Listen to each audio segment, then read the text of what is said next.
কয়েক বছর ধরে পাসপোর্ট জমা দিয়েও ইতালি এম্বাসিতে ওয়ার্ক পারমিট ভিসা আটকে থাকায় কয়েকশো ভুক্তভোগী রাজধানীর কাকরাইলে বিক্ষোভ মিছিল ও মানববন্ধন করে। পরে তারা প্রধান উপদেষ্টা বাসভবন যমুনার দিকে যাত্রা করলে কাকরাইল মসজিদের সামনে পুলিশ তাদের আটকে দেয়। পরে 5 সদস্যের প্রতিনিধি দল স্মারকলিপি নিয়ে প্রধান উপদেষ্টা কার্যালয়ে যান। তাদের অভিযোগ, ভিএফএস গ্লোবাল এজেন্সি 90 কর্মদিবসের মধ্যে ওয়ার্ক পারমিট ভিসা নিষ্পত্তির কথা থাকলেও 2 বছরে তার সমাধান হয়নি।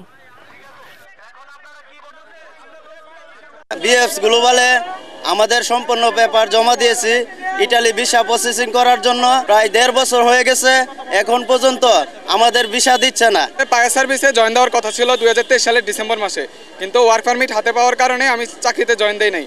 2023 সাল থেকে ইতালি দূতাবাসে কাগজ জমা দিয়ে এখন পর্যন্ত আটকে আছি। 2 বছর যাবত বেকার বসে আছি, কোথাও চাকরিতে জয়েন করতে পারতেছি না, কোনো ব্যবসা শুরু করতে পারতেছি না। আমরা বিভিন্ন মন্ত্রণালয়ে বিভিন্ন মানববন্ধন করেছি, করা সত্ত্বেও আমরা কোনো সুরাহা পাইনি।